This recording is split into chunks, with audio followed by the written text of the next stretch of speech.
కాళ్లలో నొప్పి, నరాల వాపు వంటి లక్షణాలతో బాధపడుతున్నారా? వెరికోస్ వెయిన్స్ లో అత్యాధునిక చికిత్స ఏవిస్ వాస్కులర్ సెంటర్. నమస్తే అమ్మా. నమస్తే అమ్మా. అమ్మ, ఆషాఢ మాసంలో గోరింట ఖచ్చితంగా పెట్టుకుంటాం. అవునమ్మా. దీని వెనుకున్న ఆంతర్యం ఏంటమ్మా?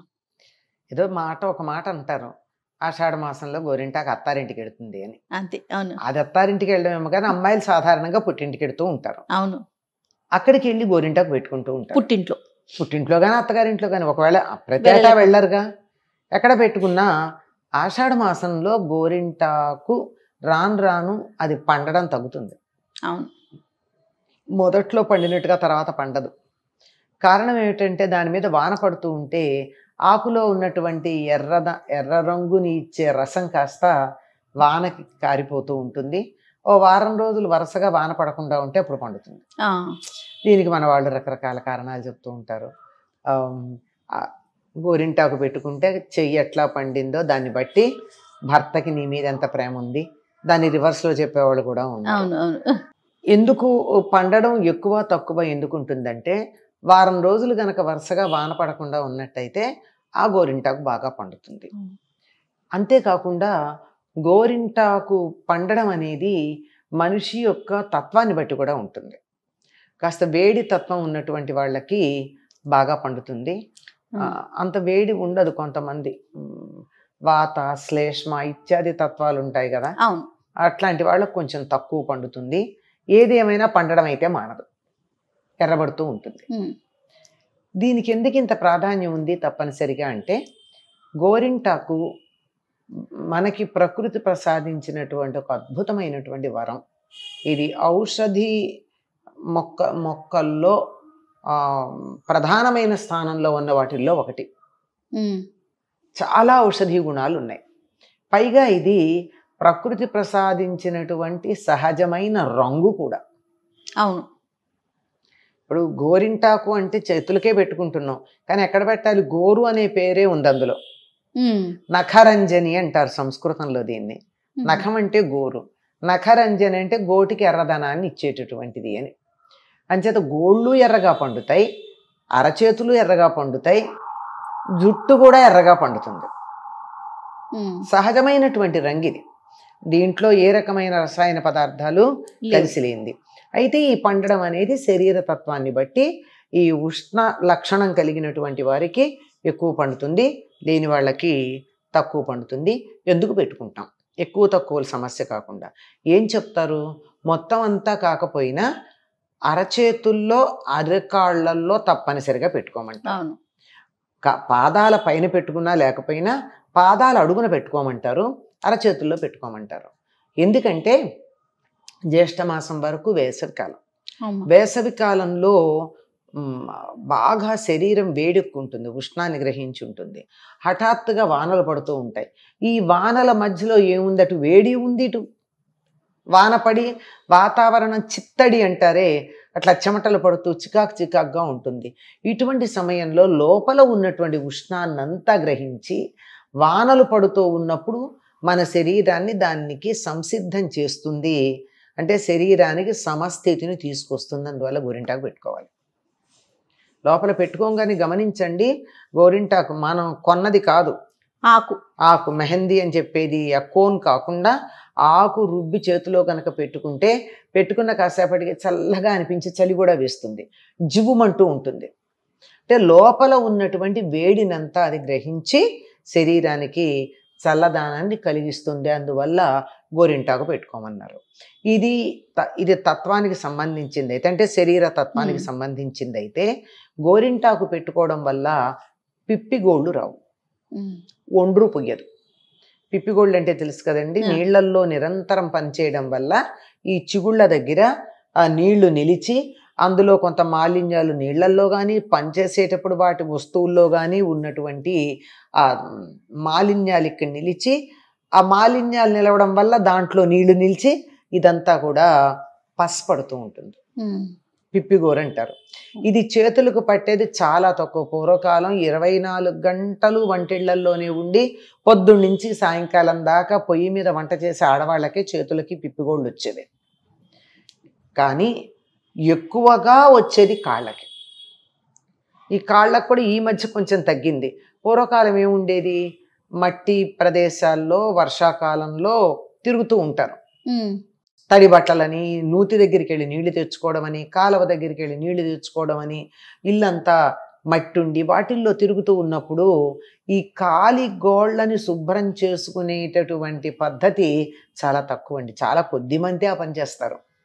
ఇప్పుడు ఇంత అత్యాధునిక కాలంలో కూడా పెడిక్యూరు చేయించుకునే వాళ్ళే ఉన్నారు. కానీ ఇళ్లల్లో ఎప్పటికప్పుడు కాలిగోళ్ళని శుభ్రం చేసుకుని ట్రిమ్ చేసుకునే వాళ్ళు ఎంతమంది అమ్మా?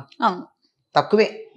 పూర్వం అస్సలు తన గురించి తను పట్టించుకునే అలవాటు లేని ఆడవాళ్ళు ఆ కాలిగోళ్ళల్లో తిరుగుతూ ఉంటే ఈ పాదం ఇలా ఉంది, ఈ కాలి బొటన వేలు, ఈ గోరు ఇలా ఉంది, ఇక్కడ నీళ్లు నిలుస్తాయి. నిలిచి ఈ మూలల్లో ఆ తడి నిలిచి లోపలికి వెళ్ళి చిగుళ్ళు వాచి దాని మీద ఏ కాస్తో మట్టి పడితే అక్కడ ఉండిపోయి అవన్నీను ఇవి పట్టేవి, పస్ పట్టేవి. అట్లా పట్టకుండా ఉండడానికి గోరింటాకు సహకరిస్తుంది. అందుకే ఆషాఢ మాసంలో ప్రారంభంలోను చివరిలోను 2 సార్లు పెట్టుకుంటారు గోరింటాకు. అయిపోతుంది, ఆషాఢం అయిపోతుంది, గోరింటాకు ఇంకోసారి పెట్టుకోండి అని చెప్తారు. కనుక ఈ 2 సార్లు ఇట్లా గోరింటాకు పెట్టుకోవడం వల్ల పాదాల గోళ్ళని మనం సంరక్షించుకుంటాం. గోళ్ళకి అందమని కాదు, అక్కడ సంరక్షణ కోసం. ఈ పిప్పిగోళ్ళు రాకుండా ఒండ్రు పోయడం అనే ఇంకో మాట ఉంది, ఆ ఒండ్రు పోయడం కూడా ఉండదు.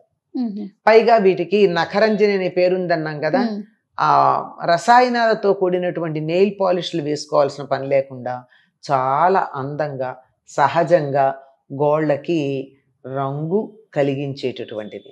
గోళ్ళకే కాదమ్మా, తలకే కలిగిస్తుంది, జుట్టుకే కలిగిస్తుంది.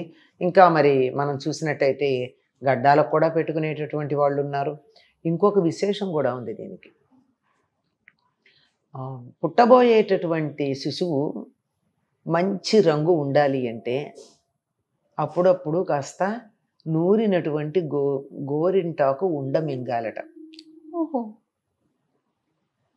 అవునా? ఎట్లా డైరెక్ట్ గా అంటే ఉట్టి గోరింటాకు తింటే ఏమవుతుంది అంటే మరీ ఎక్కువ తినకూడదు. అంటే ఇది మళ్ళీ మనం కెమికల్స్ వేసింది కాదు. మన ఇంట్లో కూడా బాగా పండాలని ఏం చేస్తాం, చేతులు బాగా పండాలని చెప్పి పూర్వకాలం పుల్ల మజ్జిగ లేకపోతే చింతపండు ఇట్లాంటివేవో కొంచెం వేసి దాన్ని ఇంకా బాగా పండేట్టు చేస్తాం. లేకపోతే ఈ రోజుల్లో అయితే మెహందీ పెట్టుకుంటే పైన నిమ్మరసం పిండడం ఇట్లాంటివి. ఇవేమీ కాదు, మంచి బాగా శుభ్రంగా కడిగి లోపల సాలీళ్ళు గుడ్లు అలా లేనటువంటి ఆకు తెచ్చి దాన్ని బాగా నూరి కాస్త ఇంత కుంకుడి గింజంతా అని చెప్తారు లెక్క. అంత గనక అప్పుడు మింగినట్టయితే శిశువు మంచి రంగుతో పుడుతుంది అని చెప్పి మహమ్మదీయుల ఇళ్లల్లో తప్పనిసరిగా చేస్తారమ్మా. పిల్లలు తెల్లగా పుట్టాలి అని అది వాళ్ళు చేసేటటువంటిది ఇదే ఉంది. అంతేకాకుండా అనేక రకాలైనటువంటి ఆయుర్వేద ఔషధాల్లో గోరింటాకుని వాడతారు. ముఖ్యంగా జుట్టుకి రంగు వచ్చేటటువంటిది, కొన్ని రకాలుగా లోపలికి తీసుకునేటటువంటి మందుల్లోనూ వీటన్నింటిలోనూ కూడా గోరింటాకుని వాడడం ఉంది. ఈ గోరింటాకు ఆకే కాదమ్మా, పువ్వులు, పూల గుత్తులు ఇట్లాంటివన్నీ కూడా వైద్యానికి పనికొచ్చేవి. చాలా విశిష్టత ఉంది కాబట్టి, చాలా విశిష్టత ఉంది దీనికి. ఈ గోరింటాకు పూల గుత్తి ఉంటుంది కదా, ఆ పూల గుత్తి తెచ్చి తల కింద కనుక దిండు కింద పెట్టుకుని పడుకున్నట్టయితే నిద్ర పట్టకపోవడం అనేది ఉండదట. అంటే పట్టిన నిద్ర హాయిగా పడుతుందట. అందుకే మీరు గమనించినట్టయితే మెడ్రాస్లో కదంబమాలలో గోరింటాకు పూల గుత్తులు కూడా ఉంటాయి. గుచ్చుకుంటాయి, గట్టిగా ఉన్నాయి, వీళ్ళు ఎందుకు పెడతారు అని చాలా కాలం అర్థమయ్యేది కాదు.